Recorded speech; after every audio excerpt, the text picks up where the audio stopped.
It takes a worried man to sing a worried song. I'm worried now, but I won't be worried long. Today I'm going to make a couple of bridges. As always, there's lots of ways of doing this and a lot of variables here. So I'm going to go over a few different things, starting with material. I've got two different bridges I'm doing for two different instruments. They're both matching the fretboards that are on each instrument. One is Cadillac's, the other is Cocobolo. A lot of people tell you don't use Cocobolo for a bridge, it's too oily, you can't glue it. Hey, you know what? In a lot of ways they're right. But I've had a lot of success with Cocobolo bridges. I love the way they sound. I had one failure on one once, I haven't had one since, and it was an easy fix. So that's the first difference between these two bridges. The next one is the Cadillac's is going to be a 2 1/8 inch string spacing. That's how I designed the neck, that's how I designed the body and the bracing on that particular instrument. The Cocobolo is going to be a little bit wider than typical. Typical steel string spacing at the bridge, at the pins, on modern day instruments is about 2 1/8 to 2 1/4 between the high and the low E strings. This is going to be about 2 5/16. It's a little bit bigger, and a 1/16 of an inch can make a big difference. This particular instrument I'm making for finger picker, and he's got some pretty good sized hands, so that's what I'm going to be using here. And so we've got some other things to start considering as well. Here is a template that I made out of some clear plastic, as I like doing, of a bridge. This one is a 2 1/8 inch spacing. Very standard sort of a bridge shape.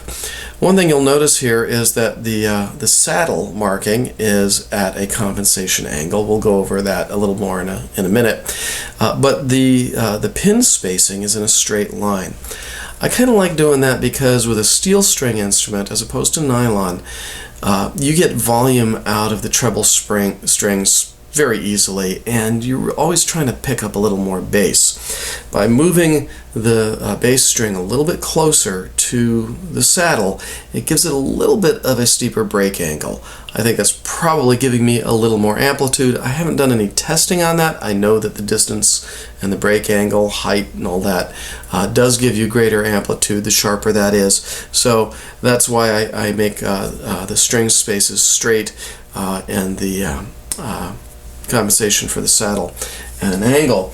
Here's another template that is a different spacing. I think this is 2 1/4, and you can see I've got two different sort of pin locations marked out on this one. One follows the saddle, the other one is a straight line. So you get to make those choices on your own, however you want to go.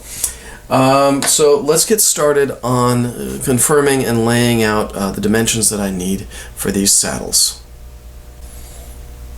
This is my shop-made version of a saddle locating jig. It just consists of a straight bar with this little finder block here that's set up to catch the 12th fret right here in this groove. I've got it curved a bit so that it catches at the two outer edges only. And that's connected to this T-shaped piece at the top with a couple of screws in it that can be adjusted in or out to accurately locate where my saddle compensation is going to be. To use this, and it'll be important right now for me to do some verifying, I just place it on the 12th fret like this and make sure that the block is locked down so that this up here is right in line with my nut. Rotating it 180 degrees. That now is right exactly where my theoretical scale length would be. The compensation being a little bit longer on each end of the saddle for all of the reasons we compensate bridges. Now that's my theoretical length right there, so my bridge is going to be right about in this location. That's close enough for what I need to do right now.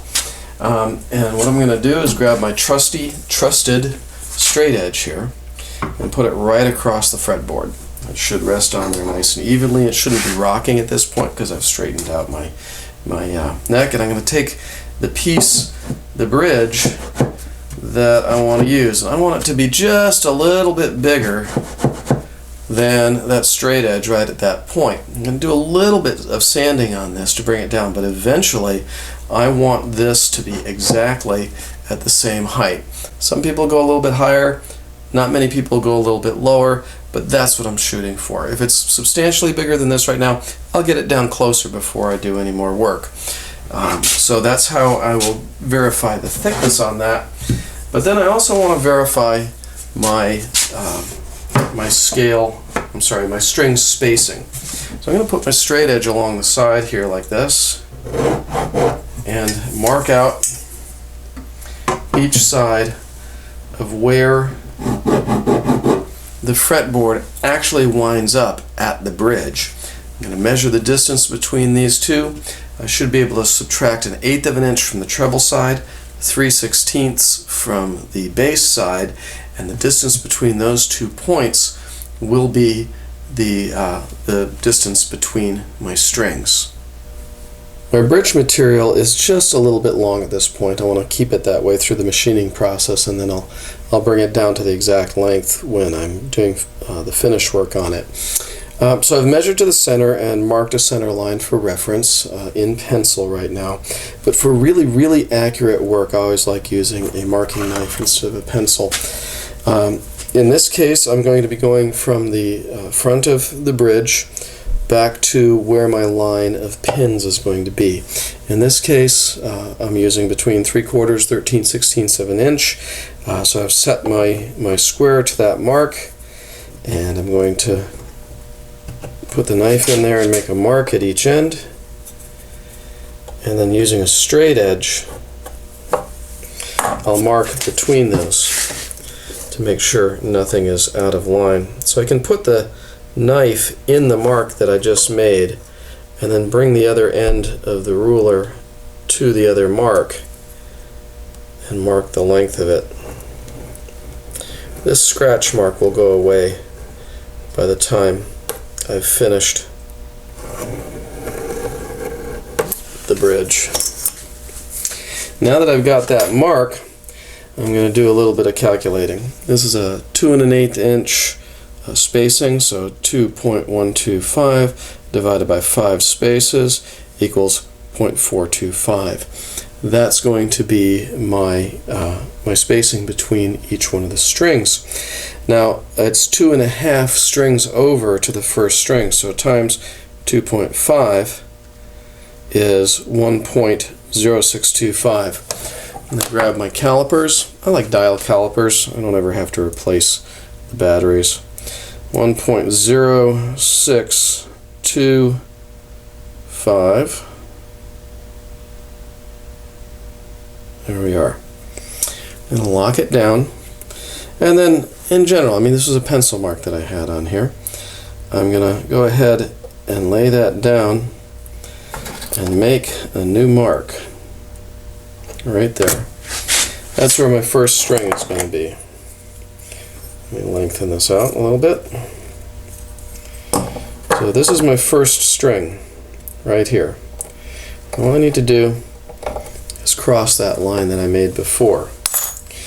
Now I'm going to put this back on here and clamp it in place, and I'm going to reference every other string off of it. This train I ride, 21 coaches long. This train I ride, it's 21 coaches long. The one I love, she's on that train and gone. It takes a worried man to sing a worried song. It takes a worried man to sing a worried song. It takes a worried man to sing a worried song. I'm worried now, but I won't be worried long.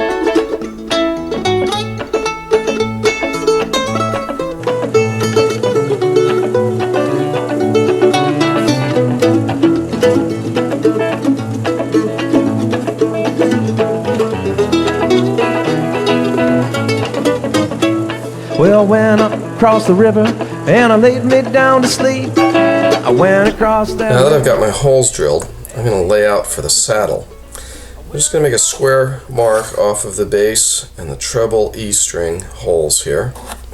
And then on the treble side, I'm going to set the distance back from the leading edge of my bridge about 3/16 or 6/64 is where I'm going to want that to be. And then the difference between this and the bass is going to be another 3/32. So I'll measure back to 9/32 here. If I connect those dots, that's going to give me my basic saddle compensation for the bridge. Here's a neat little jig for routing the saddle slot in your bridge.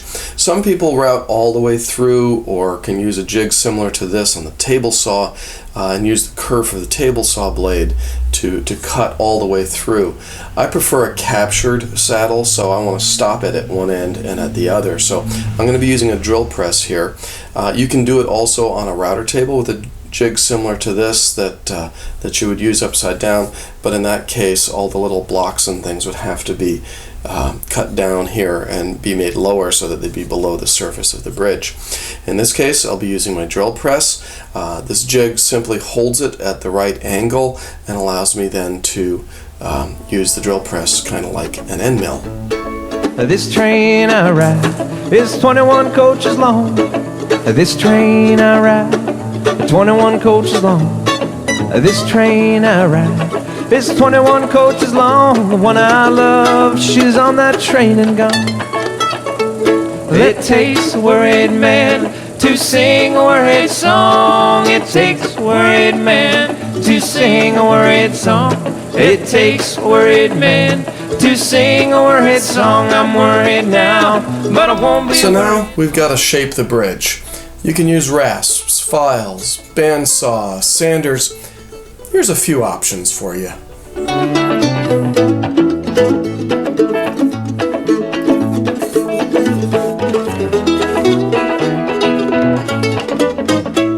Well, I went across the river and I laid me down to sleep. I went across that river and I laid right down to sleep. I went across that river and I laid right down to sleep. When I woke up, there were shackles on my feet. It takes a worried man to sing a worried song. It takes a worried man to sing a worried song. It takes a worried man to sing a worried song. I'm worried now, but I won't be worried long.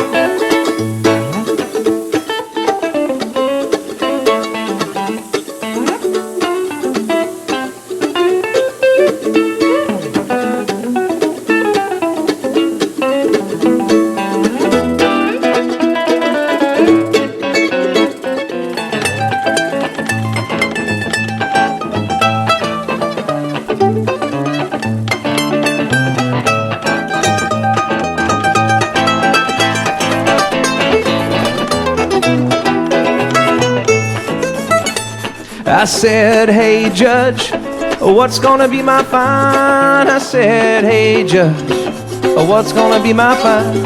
I said, hey judge, what's gonna be my fine? 21 days on that rocky island line.